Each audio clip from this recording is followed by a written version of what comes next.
Did you know that there are over 78 different body positions? But you know what? A lot of English learners do not know to describe them really well. In fact, we stick with the basic body positions like sitting, standing, kneeling.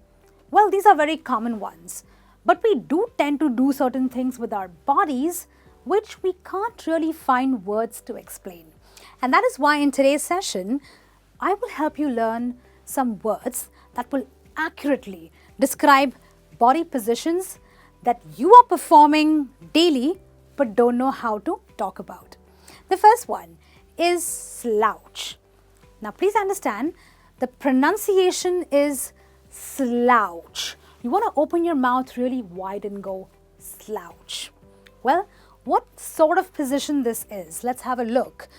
It is a way of sitting in a very relaxed manner. Something like this.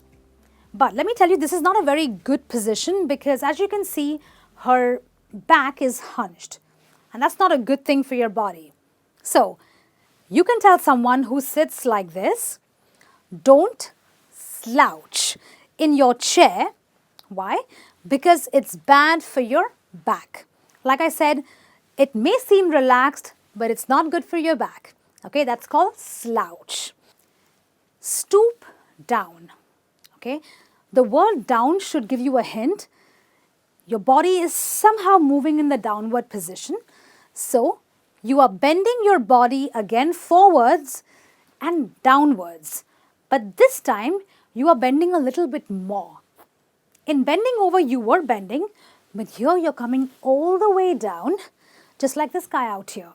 So I can say he stooped down to look under the bed. Okay, a lot of times when we are searching for something, we sometimes stoop down. We can't just bend over. That's not enough for us to find it. We have to stoop down. All right then. Next up, we've got go down on all fours. The word fours refers to the fact that we are down on our hands and knees. Because we just have two hands, but we've got two knees as well. So that makes it 4, right? So if you're going down on all fours, you would pretty much crawl like a baby, just like you see in the picture. Okay, so I can say the child went down on all fours to crawl under the table. Okay, sometimes some adults, when they play with children, they also tend to go on all fours just to have fun. Okay, all right, we'll go to the next one, which is sit cross-legged. Cross-legged means your legs go like this and you are sitting with your legs crossed in the X shape, just like you see in this picture. A lot of us sit like that. Some of us sit like that when we are sitting on the ground even to eat food, which is very common right here in India. So, we can say the children sat cross-legged on the floor during story time. Like I said, we sit on the ground like this for various reasons. All right. So if you sit like that, you want to say, I'm sitting cross-legged on the floor. All right then. We've got lean on. Okay. Lean on basically means to rest on something for support. Sometimes you're tired of sitting straight or you're tired of standing straight and you need some support. Just like this woman out here, she's probably tired, so she is resting on the wall for support. If you tend to stand like that, you can say, she leaned on the wall while waiting for her friend. Okay, she's taking a bit of support and just, inclined toward the wall. All right then, we've got lean over.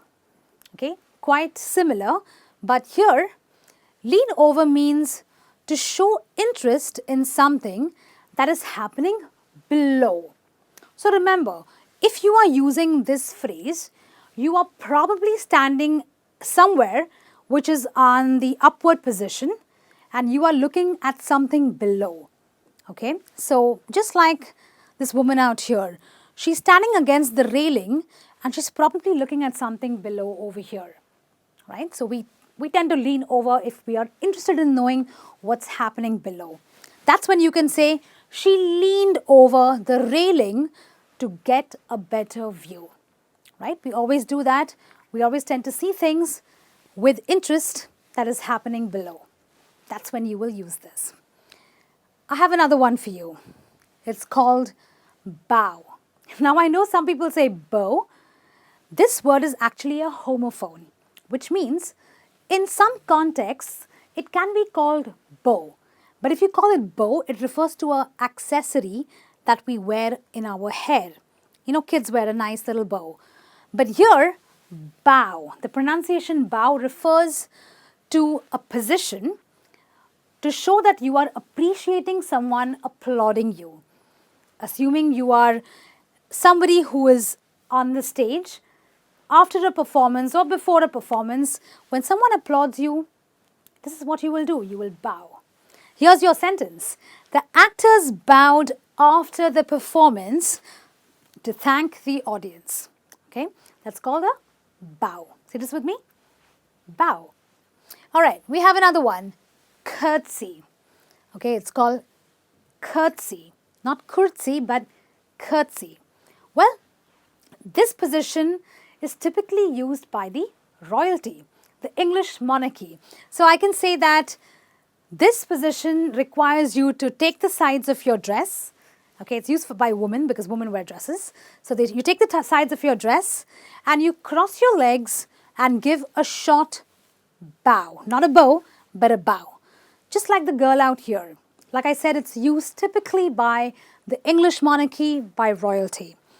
All right, so take the sides of your dress, you cross your knees like this. And a short little bow, not all the way down. The little girl curtsied politely after her performance. This is also used when you are performing and you want to thank the audience sometimes. All right, we've got another one which is hands in pockets. Very simple.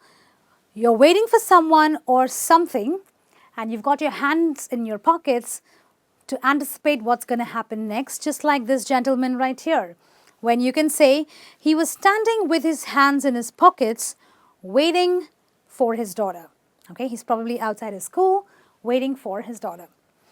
Similarly, you've got hands folded. Now here your hands go all the way like this, just like the lady out here. So she's probably thinking about something, maybe stressed about something even. That's when your hands go like this. So she stood with her hands folded, waiting for her turn. Okay, so that was hands folded. Very simple to understand. Let's have a look at the next one, which is a handstand. Believe it or not, some people actually stand on their hands. That's right, a handstand literally means to stand on your hands, just like this lady is doing right here. This is used even in physical exercises or sometimes just for fun, okay, but it's pretty hard to do. But if you see someone like that, you can say, she did a handstand and held it for a few seconds. It's quite difficult to hold this position for a long time, but she held it for a few seconds. Not too bad, right? Well, I'll tell you what's even more difficult. It's a headstand, which means, you guessed it, you are standing on your head. And you're probably wondering, how do you do that? Well, some people are crazy enough to do it. I can't, but this gentleman apparently can. As you can see, he's standing on his head. It is used again for physical exercises, or some people just do it for fun. And you can say he practiced his headstand every day. Well, to be honest, you have to practice this position until you can perfect it like this guy right here. Perch. Okay, what does perch mean?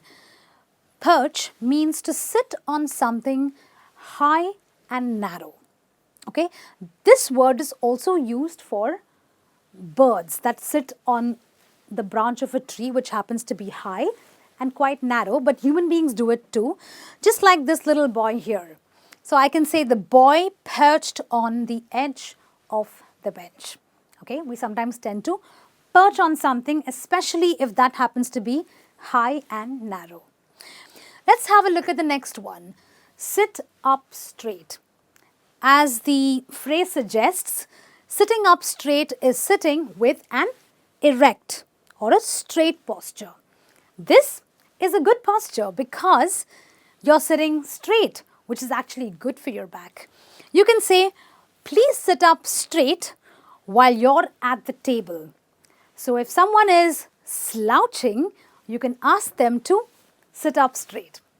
All right, we'll move to the next one, which is lean forward. Okay, what does leaning forward mean?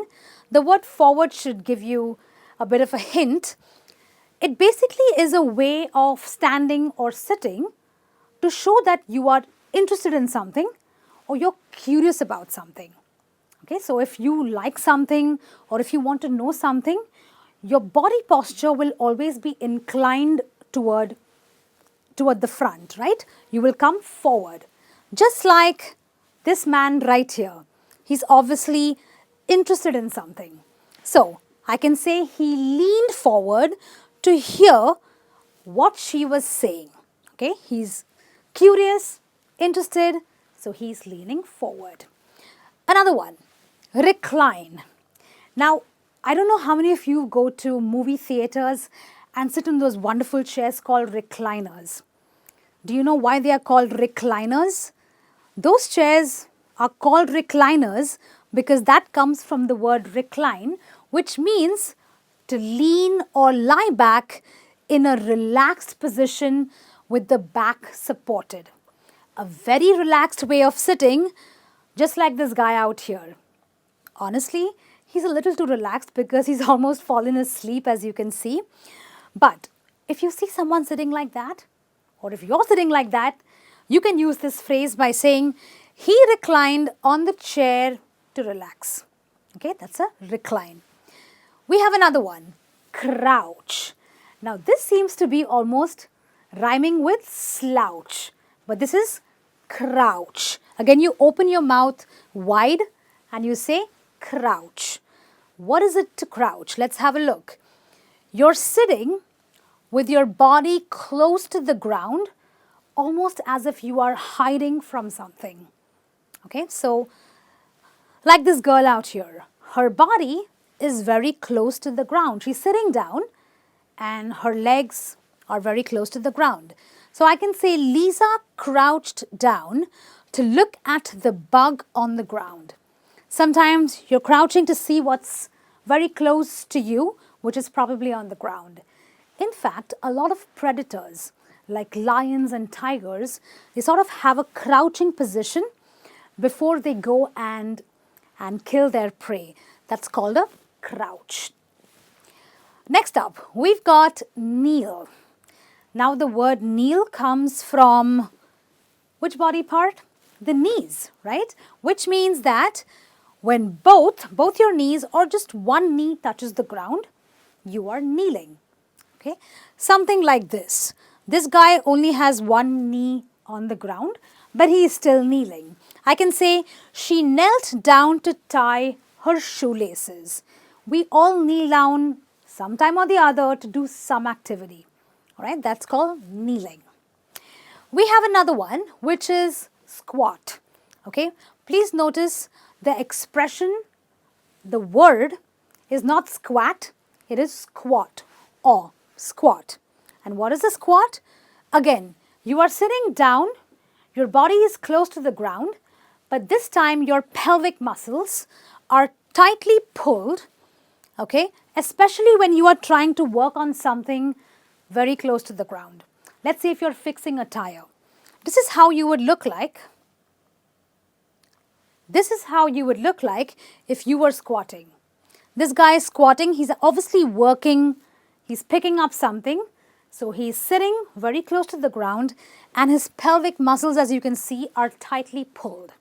Okay, so I can say he squatted to pick up the box from the floor. Sometimes when I swap the floor, I also squat. When do you squat? Let me know in the comments. Typically, we squat when we do activities that require us to be close to the ground. All right, let's go with bend over. The expression is very simple, because the word suggests that you are bending your upper body forward and down. Okay, it says bend over. So your upper body goes forward and down, just like this guy out here. So what's he doing? He's bending over. He bent over to pick up the pieces of garbage. Okay, we all bend over to do some things. What do you bend over to do? Let me know in the comments.